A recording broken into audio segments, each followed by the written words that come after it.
वसई विरार महानगरपालिका यांचे आयुक्त अनिल पवार यांना 13 ऑगस्ट 2025 रोजी अटक करण्यात आली होती। ईडीने अटकेची कारवाई केली होती आणि त्या अटकेसंदर्भात 14 ऑगस्ट 2025 रोजी सेशन कोर्ट सत्र न्यायालयामध्ये त्यांना प्रोड्यूस करण्यात आलं होतं। आणि त्यावेळेस पण आमची भूमिका तीच होती जी आज भूमिका आहे, जी काल उच्च न्यायालयामध्ये आम्ही भूमिका मांडली।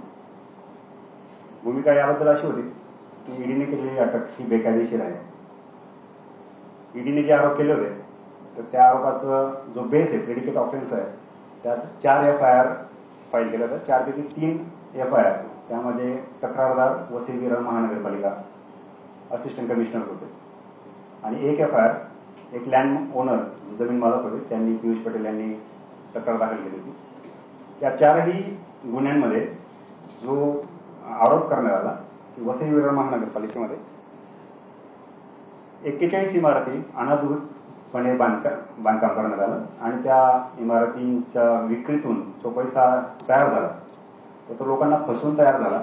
त्याच्यामध्ये चीटिंग आणि फॉर्जरी म्हणजे फसवणुकीचा गुन्हा आणि कागदपत्रांचं अफरातफर। तर ह्या 2 गुन्ह्यांअंतर्गत वसई विरार महानगरपालिकेने आणि पियुष पटेल यांनी तक्रार दाखल केली। त्या 4 गुन्ह्यांपैकी 3 गुन्ह्यांमध्ये आरोपपत्र पोलिसांनी दाखल केलेले आहे। आता या ज्या इमारती बांधण्यात आल्या त्या 2008, 9, 10 या कालावधीमध्ये बांधण्यात आल्या। जेव्हा सिडको तिथे अथॉरिटी होती तेव्हा वसई विरार महानगरपालिका अस्तित्वात आली नव्हती। वसई विरार महानगरपालिका 2010 मध्ये अस्तित्वात आली। ईडीचा आरोप असा होता की प्रिव्हेन्शन ऑफ मनी लॉन्ड्रिंग ऍक्टमध्ये एक गुन्हा असायला पाहिजे, त्या गुन्ह्यातून पैसा तयार व्हायला पाहिजे आणि जो गुन्ह्यातून निघालेला पैसा ज्या ज्या लोकांपर्यंत पोहोचेल तर त्या लोकांना मनी लॉन्ड्रिंग या आरोपामध्ये अटक करण्याचे अधिकार ईडीला आहे। ईडीने त्यासोबत दुसरे आरोप केले होते की 41 इमारती उभ्या ठेवण्यासाठी प्रोटेक्शन मनी म्हणून अनिल पवार यांनी आयुक्त या भूमिकेमध्ये पैसे घेतले, हा दुसरा आरोप होता। आणि तिसरा आरोप होता की यांनी नवीन इमारतींना परवानग्या देण्यासाठी भ्रष्टाचार केला। असे 3 पद्धतीचे वेगळे 3 आरोप होते। यामध्ये मीडिया ब्रीफिंग गरजेची यासाठी होती की ईडीने जी YSLT deputy director town planning यांच्यावर धाड टाकली तर त्या धाडीमध्ये 8 कोटीची कॅश आणि 14 कोटीची दागदागिने मिळाले होते। प्रेस नोट जी ईडीने जाहीर केली होती तर त्या प्रेस नोटमध्ये हे सापडलेले मालमत्ता नेमकी अनिल पवार यांची आहे का YSLT यांची आहे तर याबद्दल एक संदिग्धता होती, क्लॅरिटी नव्हती, स्पष्टता नव्हती। तर त्यामुळे ही गोष्ट पण स्पष्ट करणं आवश्यक होतं। आणि त्यासोबत मीडिया रिपोर्ट्स, सोशल मीडिया आणि मेन स्ट्रीम मीडिया त्यामध्ये प्रिंट आणि इलेक्ट्रॉनिक मीडियामध्ये पण बऱ्याच लोकांनी अशा स्टोरी तयार केल्या की 275 कोटीचा याच्यामध्ये भ्रष्टाचार झाला, शेकडो कोटींचा भ्रष्टाचार झाला। तर याला कोणतंही डॉक्युमेंटरी प्रूफ, कागदोपत्री तथ्यता याच्यामध्ये कोणतीही नव्हती। नोशनल बेसिसवर कॅल्क्युलेशन करण्यात आलं होतं की इतकं स्क्वेअर फूट बांधकामाला परवानगी दिली आणि त्यामध्ये प्रत्येक स्क्वेअर फूटला इतकं कमिशन असणार आहे आणि त्यामुळे याच्यातून निघालेला पैसा, भ्रष्टाचार पैसा इतका असेल। आणि अशा आधारावर जे वार्तांकन झालं त्याच्यातून कॅरेक्टर असेसिनेशन हा एक प्लॉट, हा एक कार्यपद्धतीचा भाग पण ईडीच्या समोर यायला लागला आहे गेल्या 5-7 वर्षांमध्ये। तर हे लोकांसमोर मांडणं आवश्यक होतं, म्हणून त्यावेळेस मागच्या वेळेस आम्ही प्रेस कॉन्फरन्स घेतली होती। आमचे जे रिमांड ऍप्लिकेशनच्या विरुद्ध जे सबमिशन सत्र न्यायालयामध्ये होतं त्यामध्ये आमचं हे म्हणणं होतं की ईडीने केलेली अटक ही बेकायदेशीर आहे। याचं कारण असं, ज्या 41 बिल्डिंग मधून तयार झालेला पैसा आहे तो 2008, 9, 10 या कालावधीमध्ये जे 43 आरोपी होते, तशा 1, 2, 5, 10 केसेस नाही, अशा शेकडो केसेस आहेत। तर त्या केसेससाठी ही जी ऑर्डर आहे, हे जे आदेश आहेत, एक लँडमार्क जजमेंट ठरावेत आणि यानंतर गुन्हा काय झाला, गुन्ह्यातून पैसा काय झाला आणि त्याच्यातून ज्यांना फायदा झाला त्यांच्यावरच कारवाई व्हावी। एकदम स्ट्रीमलाईन जर झालं तर महाराष्ट्रातले जे व्यावसायिक आहेत विशेषतः त्यातल्या आणि त्यात अधिकारी मंडळी आहेत, त्याच्यामुळे पॉलिटिकल केसेस पण आहेत, तर त्यांचा मी जाणीवपूर्वक उल्लेख टाळतो कारण त्याच्यामध्ये एक संवेदनशीलता आहे की राजकीय बऱ्याच केसेस आहेत आणि त्यामध्येही बोलण्यासारखं भरपूर आहे। पण संवेदनशील विषय असल्यामुळे राजकीय केसेसमध्ये पण ह्या गोष्टी जर आपण लावल्या तर त्या लागू होतील, पण ते आपण तुरंत बाजूला ठेवले। अधिकारी आणि जे व्यावसायिक आहेत हे हार्डकोर क्रिमिनल्स नाही आहेत, ज्यासाठी PMLA ऍक्ट लेजिस्लेट झाला तर त्याची पार्श्वभूमी फार वेगळी आहे। Vienna convention 1988 United Nation convention against psychotropic substances and narcotic drugs. तर हे कन्व्हेन्शन पास झालं होतं आणि त्यामध्ये पहिल्या वेळेस जागतिक आंतरराष्ट्रीय स्तरावर मनी लॉन्ड्रिंग याची व्याख्या करण्यात आली. What is money laundering. आणि त्यानंतर FATF financial action task force तयार करण्यात आला G7 कंट्रीजने 1989 मध्ये 1989 मध्ये. आणि त्याचे जे रेकमेंडेशन्स होते तर त्या आधारावर वेगवेगळ्या देशांमध्ये जे सिग्नेटरीज कंट्री होत्या तर त्यांनी आपल्या आपल्या देशांमध्ये मनी लॉन्ड्रिंग लेजिस्लेशन पास केले आणि यंत्रणा तयार केल्या. तर जे हार्डकोर क्रिमिनल्स आहेत म्हणजे ईडीचा वापर लाला करीम, हाजी मस्तान अशा हार्डकोर क्रिमिनल जे स्मगलर्स आहेत, जे ड्रग्जमध्ये स्मगलिंग करतात, तस्करी करतात, ह्युमन ट्रॅफिकिंग करतात, आर्म्स डिलिंग करतात किंवा waging war against the state, ह्या ज्या हिनस क्राईम म्हटले जातात, जे गंभीर पद्धतीचे जे गुन्हे आहेत आणि त्या गुन्ह्यांमधून जो पैसा तयार होतो आणि त्याच्या आंतरराष्ट्रीय स्तरावर जिथे रॅमिफिकेशन्स आहेत, तिथे ज्याच्यावर पडसाद उमटत असतात किंवा तपासाला ज्या मर्यादा असतात, तर अशा पद्धतीच्या गुन्ह्यांना अटकाव करण्यासाठी PMLA सारखे कडक कायदे करण्याचं पार्श्वभूमी हे त्याच्या ऑब्जेक्टिव्हमध्ये लिहिलेलं पण आहे. पण over the period of time हे जे लाला करीम, हाजी मस्तान, दाऊद इब्राहिम जे हार्डकोर क्रिमिनल आहेत हे बाजूला राहिलेत आणि मग अनिल पवार किंवा बाकीचे आरोपीचे नाव घेणं आजच्या याच्यामध्ये संयुक्तिक नाही. पण ज्या लोकांवर कारवाई चालली आहे तर त्या लोकांवर मग कारवाई चालली आणि PMLA सारखे जेव्हा लेजिस्लेशन चाललं होतं त्यावेळेस पण याच्यावर डिस्कशनमध्ये ह्या गोष्ट आल्या. We are in the process of formation of a draconian act. तर एवढे कडक कायदे करण्याचं आणि त्यांची अंमलबजावणी या लोकांवर करण्याचं जे आता एक पायंडा तयार होतोय त्याला एक लगाम बसावा, अटकावा अशा उद्देशाने आज आपण प्रेस कॉन्फरन्स घेतो. त्याबद्दल काही प्रश्न असतील, उत्तर त्याचे आम्ही उत्तर देण्याचा प्रयत्न करू. सवाल जवाब करने से पहले हिंदी में समराइज कर दीजिए कि किस ग्राउंड्स पे कोर्ट ने आपके वकील को जो है वो इमीडिएट रिलीज करने का ऑर्डर किया. ये पूरा मामला क्या था, संक्षिप्त में बताइए. शुरुआत में ही मैं बताना चाहता हूँ, इसमें हमारे मुवक्किल को रिलीफ नहीं दिया गया है और ये केस हम रिलीफ मांगने नहीं गए थे. ये केस में हमने न्याय मांगा था कि ईडी क्या कार्रवाई कर सकती है और क्या कार्रवाई नहीं कर सकती. द पावर्स ऑफ ईडी वर अंडर स्क्रूटिनी. इसमें दो अलग अलग चीजें हैं.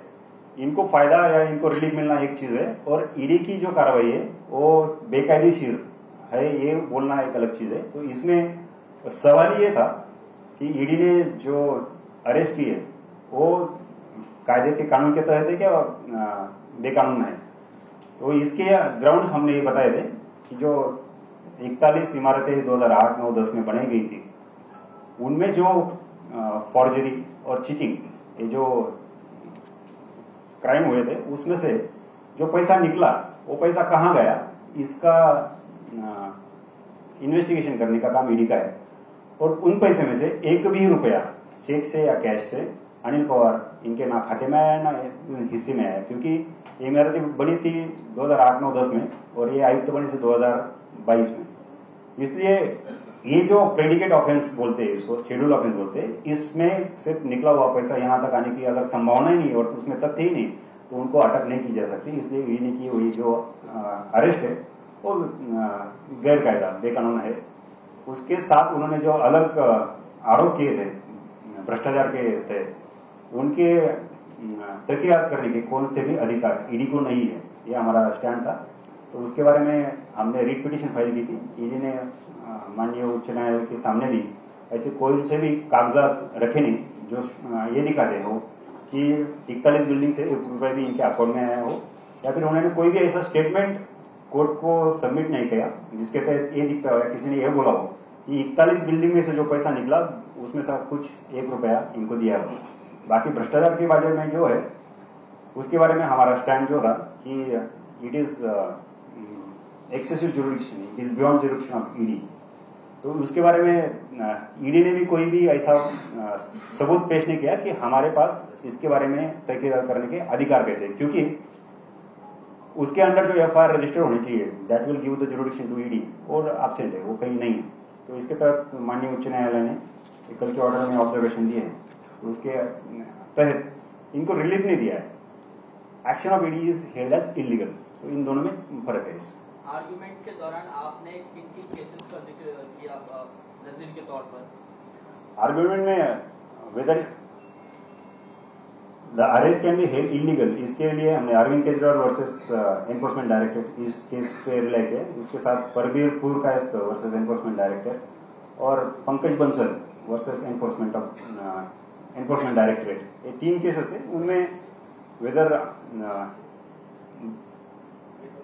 There is material existence on the record to form the reasons to believe, तो इसके बारे में चर्चा हुई है। अगर if there is no material on the record to form reasons to believe then person can not be held as guilty. तो ये 3 जजमेंट हमने whether high court can examine this case उसके बारे में रखे थे। Whether ED can investigate the corruption issue, इसके बारे में हमने RKM Powergen private limited versus enforcement directorate Madras उच्च न्यायालय का केस है, और प्रकाश इंडस्ट्रीज वर्सेस ईडी ये दिल्ली उच्च न्यायालय का आदेश है। इन दोनों आदेशों में यह लिखा गया है कि ईडी को खाली मनी लॉन्ड्रिंग का ही इन्वेस्टिगेशन करने के अधिकार है, ईडी को इसके अलावा दूसरी कोई भी चीज के इन्वेस्टिगेशन करने का अधिकार नहीं। प्रकाश इंडस्ट्री में यह बोला गया है जो प्रेडिकेट ऑफेंस है, जो गुनाह है, वो गुने का अन्वेषण करने के जो अधिकार है वो पुलिस है या सीबीआई या जो भी 28 अदर एजेंसी है वो करेंगी, उसके बाद ईडी का एक्शन शुरू होगा। और आरकेएम पावरजेन में यह बोला गया है कि एक बार प्रोसीड्स ऑफ क्राइम की एम्बिट कितनी है, वो कहां तक गुने में से मिला हुआ पैसा कहां तक जाता है, उसके अलावा अगर कोई इश्यू है वो इश्यू ईडी देख नहीं सकती। ED can not investigate each end everything, it is not super power. तो ये 2 हमने इसके लिए बोले थे।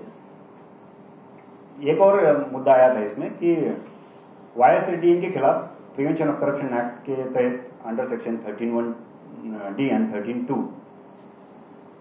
एफआईआर रजिस्टर्ड की थी।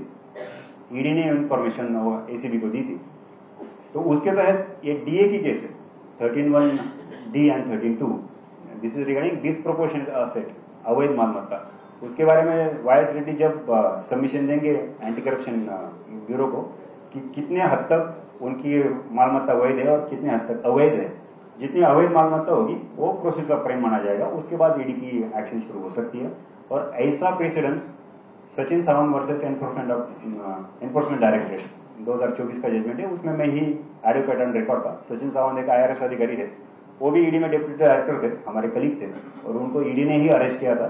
उस केस में ये माननीय उच्च न्यायालय ने ये जजमेंट दिया था कि पहले ये डिसाइड किया जाएगा कि उनकी मालमत्ता कितनी वैध है और कितनी अवैध है, ये उनको सीबीआई को सबमिट करने का अपॉर्चुनिटी दी जाएगी, और उसके बाद सीबीआई कंक्लूजन निकालेगा कितनी वैध मालमत्ता है। जो अवैध निकलेगी उसके बाद ईडी की एक्शन शुरू हो सकती है, ईडी कंक्लूजन पे आ सकती है।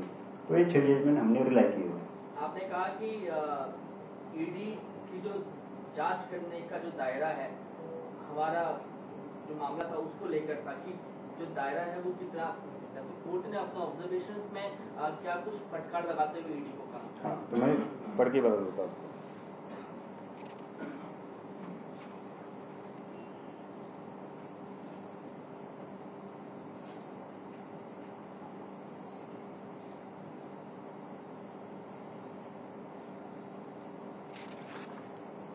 Para 11 on page 28, the learned student counsel for the petitioner argued that if ED in the course of investigation comes across the violation other than the provisions of law, it has to inform the appropriate agency and it cannot assume the role of investigating those offences.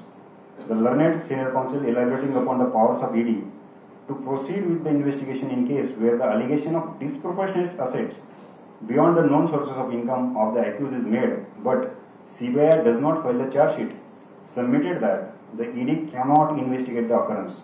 In the Vijay Bandalan Chaudhary, the Honorable Supreme Court held that the expression proceeds of crime needs to be construed strictly because this is the core of the ingredients constituting the offence of money laundering, and all the properties recovered or attached by the investigating agency in the connection with the criminal activity relating to scheduled offence under the general law cannot be regarded as the proceeds of crime. And there may be cases where the property involved in a crime of the scheduled offence attached by the investigating agency dealing with the offence may not be wholly or partly regarded as proceeds of crime within meaning of section 2(1)(u) of PMLA.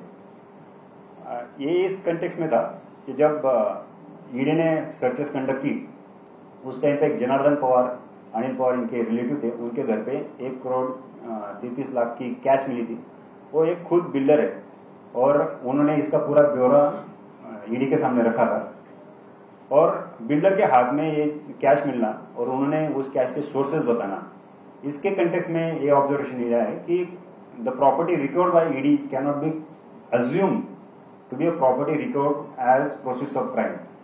ये assumption नहीं हो सकता कि crime हुआ है 2008-9-10 में, इनके घर में, रिलेटिव के घर में कैश मिली है 1,33,00,000 2025 में, तो इनमें से ये जो पैसा निकला है वो कैश 2025 में उनके हाथ में मिली है, तो ये अजम्पशन नहीं हो सकता कि ये कैश वही है। और वो जब बता रहे कि ये कैश कहां कहां से कैसे कैसे मिली है, तो ये अजम्पशन रिबटेबल है। सगळ्यांना उत्तर देणार आहे मी, मला घाई नाही, त्यामुळे वन बाय वन जाऊया। राजकीय अटक होती काही राजकीय दबाव कुठे अटक करण्यात आली होती का? या बाबतीमध्ये बोलण्यासारखं आहे, पण मुद्दा संवेदनशील आहे, त्यामुळे तुम्ही लोक याबद्दल अधिक जाणकार आहात, तर तुम्ही याबद्दल माहिती काढावी आणि त्याबद्दल बोलावं। आमच्या वतीने आमच्या आशिलाच्या बाजूने बोलणं संयुक्तिक ठरणार नाही, पण एक गोष्ट इथे नमूद करू इच्छितो की हे जे तपास झाला ईडीचा, हा ऑर्डिनरी नाही, हा एक्स्ट्राऑर्डिनरी आहे। ज्या पद्धतीने ईडीच्या बाजूने पण याला महत्व दिलं गेलं, additional solicitor general AAG mister Anil Singh was appointed, त्याच्यावरून दिसत होतं की हे ऑर्डिनरी नाही आहे केस, ईडीने पण याला एक्स्ट्राऑर्डिनरी केस म्हणूनच डील केलं। एक फोन घेऊ का, सगळ्यांची परवानगी असेल?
हे आपल्या केस संदर्भातच चालले डेव्हलपमेंट, आणि हे ईडीने पण फार सिरियसली घेतले मॅटर। एजी सारखे सिनियर लॉ ऑफिसर अपॉइंट करणे, आणि कदाचित माहीत नाही मला, पण कदाचित एसएलपी पण याच्यामध्ये फाईल होईल सुप्रीम कोर्टामध्ये या आदेशाविरुद्ध, लगेचच दाद मागण्याची पण कारवाई होऊ शकते, कदाचित उद्या वगैरे पण होऊ शकते, माहीत नाही। पण जर कधी हा आदेश असा आला तर याचं नुसतंच एकाच माणसावर परिणाम होतोय असं नाही होते, ईडीची जी कार्यपद्धती आहे याच्यावर परिणाम होतोय। त्यामुळे हा आदेश एक लँडमार्क जजमेंट आहे, हिस्टॉरिकल जजमेंट आहे, ऐतिहासिक निर्णय होतोय तसा, आणि एक वेगळं वळण ईडीच्या तपासाला यामुळे लागू शकतं। ईडीच्या विरुद्ध आम्ही मानाचा दावा ठोकणार नाही। तुम्ही 2-3 प्रश्न उद्भवलेला तुम्ही केलेला, तर त्या पहिला की राजकीय इश्यू असू शकतो असं समजा आहे, दुसरा तुम्ही म्हणताय की ही एक्स्ट्राऑर्डिनरी केस आहे, करेक्टिव्ह असोसिएशनचं तुम्ही म्हणताय, तर मानहानी। माझी सर्वांना एक विनंती आहे की रिपोर्ट करताना माझ्या तोंडामध्ये राजकीय शब्द नका टाकू, तुम्हाला रिपोर्ट करायचं तुम्ही इंडिपेंडेंटली करा, फक्त तेवढी काळजी आहे माझी सगळ्यांना विनंती आहे। पण राजकीय दबावामुळे हा त्याबद्दल जर परत मी at the cost of repetition मी ते सांगतोय की याबद्दल बोलण्यासारखं आहे, पण ते बोलणं संयुक्तिक नाही, की माझ्या आशिलांचे जे हितसंबंध आहेत, तर त्या दृष्टीने समजा राजकीय दबाव आणि ईडीची कार्यपद्धती ही एक वेगळी प्रेस कॉन्फरन्स घेऊ शकतो, त्याबद्दल मी स्वतः बोलू शकतो, पण आज रोजी तसं बोलणं तर ह्या प्रकरणाला वेगळं वेळ झालं। आणि माझा जो उद्देश आहे यामध्ये की एक नॉलेज पूल वाढावा, असं पद्धतीची प्रेस कॉन्फरन्स जी आपण ऑगस्टमध्ये घेतली होती, तर त्यापूर्वी कधीही ईडीचे जे आरोपी आहेत त्यांनी प्रेस कॉन्फरन्स त्यापूर्वी कधी घेतली नाही। तुम्ही पण या क्षेत्रामध्ये बऱ्याच वर्षापासून काम करताय, मी ईडी जवळ इतक्या वर्षांपासून काम करतोय, तुम्हाला जर माहित असेल की एक प्रेस कॉन्फरन्स अशी झाली होती बाबा, तर मला सांगा की साहेब तुम्ही म्हणतायत ते फॅक्च्युअली इनकरेक्ट आहे, तर तसं नाही झालं। तर माझा आमचा प्रयत्न काय आहे की याला एक सेन्सेशनल न बनवता एक नॉलेज डिसेमिनेशन हे जे आमचं उद्देश आहे ते करावं, म्हणजे जेणेकरून काय होईल, पुढच्या वेळी जेव्हा कोणावर पण केस होईल नुसतं माझेच असेल हे तर तसं मी माझे हितसंबंध डायल्यूट करून त्याच्या विरुद्ध जाऊन करतोय. कारण जे काही ज्ञान मिळवलंय त्यामुळे IRS सारखी नोकरी सोडून मी वकिली सुरू केली. ते सगळ्यांना सांगणं म्हणजे माझ्या ज्ञानाचं ओपन टू ऑल करून देतोय. पण माझा उद्देश काय आहे की तुम्ही समजून घ्यावं, आणि एकदा सेन्सेशनल झालं तर त्याच्यामधलं मग जे नॉलेज बेस आहे किंवा जे नॉलेज बेस डिस्कशन व्हायला पाहिजे. आपल्याला एका उंचीला चर्चा जर घेऊन गेला ना आपण, तर परत असे कारवाई नको व्हायला, हा माझा उद्देश आहे. ईडीमध्ये काम केल्याचा अनुभव जो होता तो इथं कामाला आला का? 100%. ईडीमध्ये काम केल्याचा अनुभव जर नसता तर जे क्रिमिनल लॉयर्स आहेत तर त्यांना हे जे सूक्ष्म चुका असतात तर या लक्षात येत नाही. कारण ईडीचं जी कार्यपद्धती आहे किंवा ह्या ज्या केसेस आहेत, it is combination of civil plus criminal matter. यामध्ये मनी ट्रेलचा जो अस्पेक्ट आहे की that is implication of debit, credit, finance, money trail, balance sheet, profit loss account. आता ह्या गोष्टी जे क्रिमिनल लॉयर्स आहेत तर त्यांच्या तेवढ्या सहजतेने लक्षात येत नाही, कारण त्यांनी क्रिमिनल लॉ मध्ये ह्या गोष्टी बघितल्या नसतात. आणि जे टॅक्स लॉयर्स आहेत त्यांना कधी अरेस्ट, बेल, रीट ह्या गोष्टी माहित नसतात. आणि ईडीची जी कार्यपद्धती it is like a black hole, बाहेरच्या लोकांना माहितीच नाही. त्यामुळे ह्या केसमध्ये ज्यावेळेस रिट पिटिशन फाईल झाली होती त्यावेळेस बऱ्याच लोकांचं हिंमत पडलं होतं, आणि सिनियर लॉयरचं पण हिंमत पडलं होतं की रिट पिटिशन कसं होऊ शकते, यामध्ये बेलच होऊ शकते. आपलं पहिल्या दिवशीपासून पण म्हणणं होतं की आपल्याला दया मागायची नाही. We are not here for asking for mercy, we are here for fighting for justice. आणि त्या दोघांमध्ये गुणात्मक फरक आहे की काम काय करायचं ईडीने, गुन्ह्यातून निघालेला पैसा कुठे गेला हे शोधायचे, याच्यामध्ये करप्शनचे आरोप करायचे आणि वेगळ्या दिशेने घेऊन जायचे. आणि हे एका केसमध्ये नाही, शेकडो केसेसमध्ये ते थांबण्यासाठी आपण हे म्हणतोय. तर त्याचा नक्कीच फायदा झाला, त्याशिवाय नसतं शक्य झालं.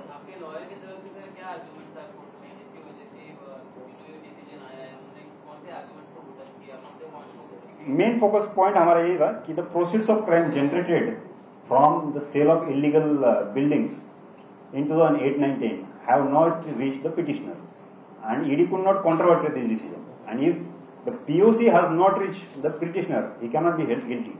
तो एक सिंगल पॉइंट आर्ग्यूमेंट था हमारा. तो इसके साथ में जो भी सपोर्टिंग आर्ग्यूमेंट थे तो ये सेंट्रल आर्ग्यूमेंट की थी. ईडी का आर्ग्यूमेंट था कि इसमें करप्शन हुआ है, करप्शन हुआ है, करप्शन हुआ है. तो ये ध्यान भटकाने की कोशिश होती है, और इट इज मोडस ऑपरेंडी कि एक केस में ही हो रहा है, ऐसे नहीं. उसके पहले अगर आप देखेंगे कि जब आर्ग्यूमेंट था उसके पहले चार्जशीट फाइल हुई, अटैचमेंट ऑफ प्रॉपर्टी हुई, और उसकी जो न्यूज है वो एकदम टाइमिंग के साथ रिलीज हुई.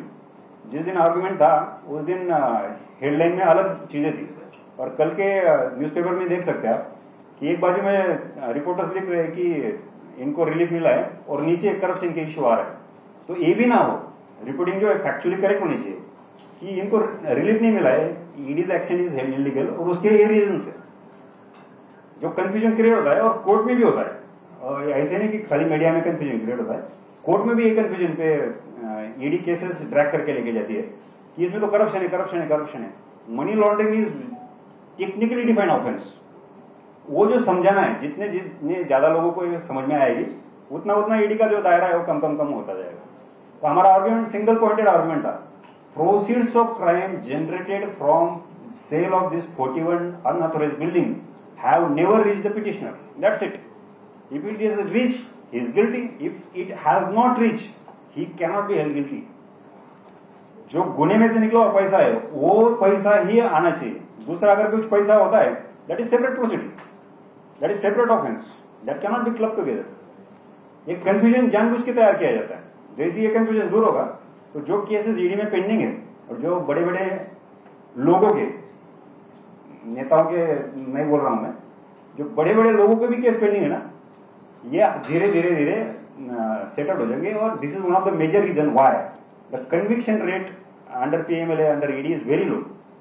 क्योंकि जब ये ट्रायल पे आते हैं मामले तो ट्रायल पे बाल की खाल खींचना जो होता है वो शुरू हो जाता है. जब बेल पे आते हैं मामले तो बेल में session court generally are not giving the bail. Hardly in 5-10% cases, session court is granting the bail. Remaining all cases are traveling to the high court, and then it takes almost 1 year, 1.5 years. Previously 2 years. तो इसके लिए ED become very dangerous agency. 2-2 साल लोग अंदर रहे. तो अरविंद केजरीवाल, उसके बाद मनीष सिसोदिया स्पेशली, उसके बाद के कविता, प्रेम प्रकाश, ये जो जजमेंट आए उसके बाद फिर 1 साल में 1.5 साल में निकलने की एक प्रेसिडेंस तैयार हो गया। नहीं तो पहले लोग 2-2, 2.5 साल, 3-3 साल, 4-4 साल लोग अंदर रहे। दीपक देशमुख वर्सेस ईडी का जो मैंने केस बहुत साइड किया, उनके जो रिलेटिव थे महादेव देशमुख और आपासाहेब देशमुख, वो 3.5-4 साल अंदर रहे। तो ये जो चीज है, इवोल्यूशन होता है, धीरे धीरे धीरे लॉ इवॉल्व होता है। लॉ इवॉल्व होने में हमारे भी जो नॉलेज और एक्सपीरियंस है वो काम में आए, और जनरल लार्जर पब्लिक इंटरेस्ट, ये हमारा इंटेंशन है इसमें।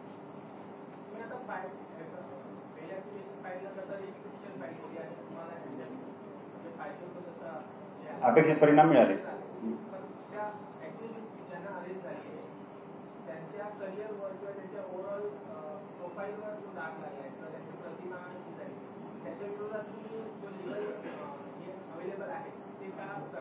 चांगला प्रश्न विचारला तुम्ही की आम्ही मीडिया ट्रायल, कॅरेक्टर असोसिएशन याबद्दल आमची जी रिट पिटिशन आहे त्याबद्दल एक सेपरेट पॅरा लिहिला होता।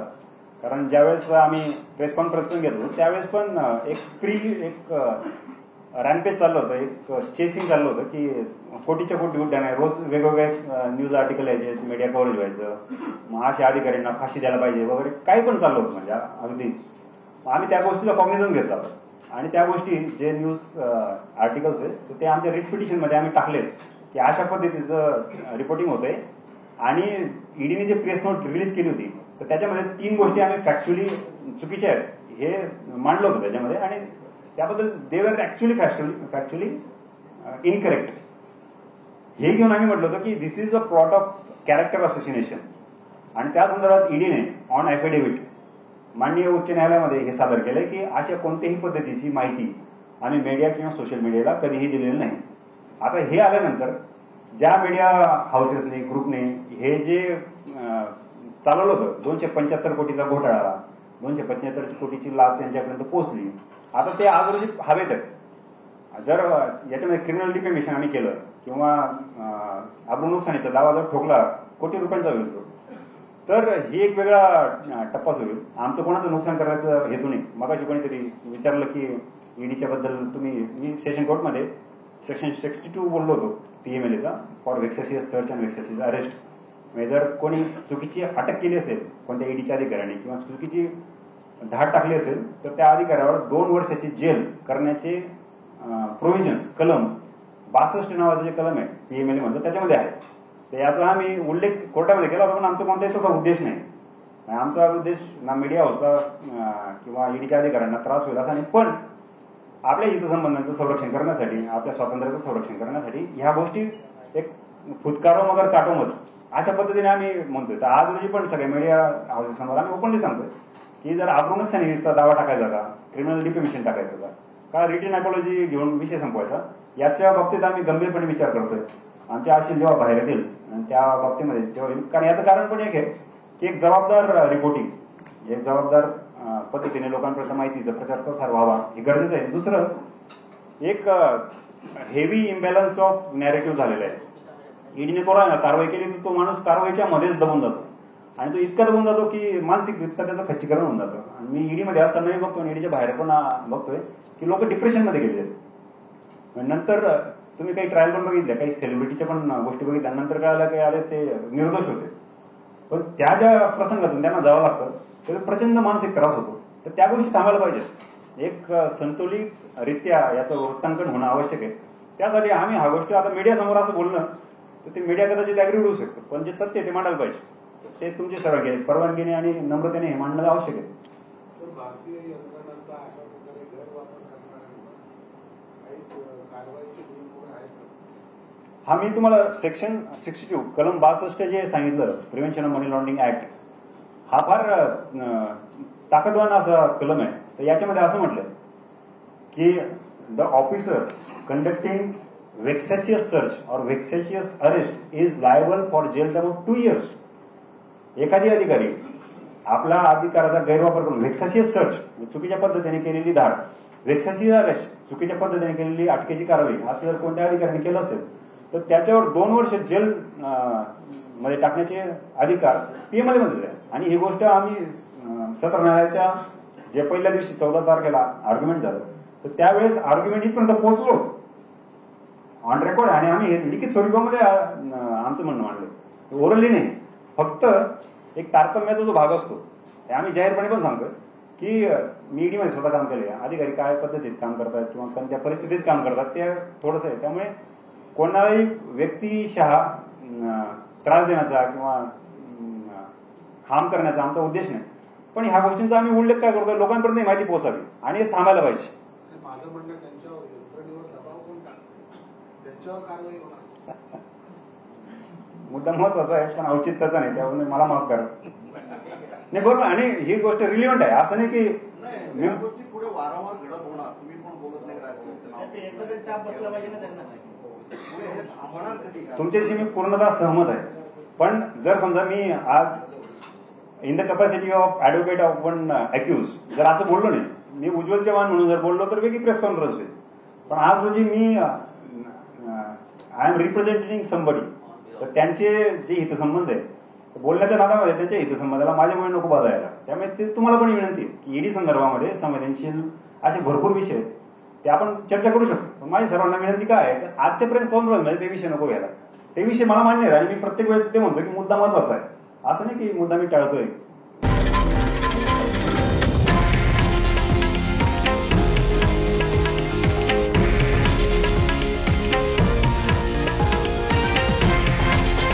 हे आहे देशातील नंबर 1 न्यूज नेटवर्क आणि आपण पाहत आहात TV9 मराठी, एकमेव.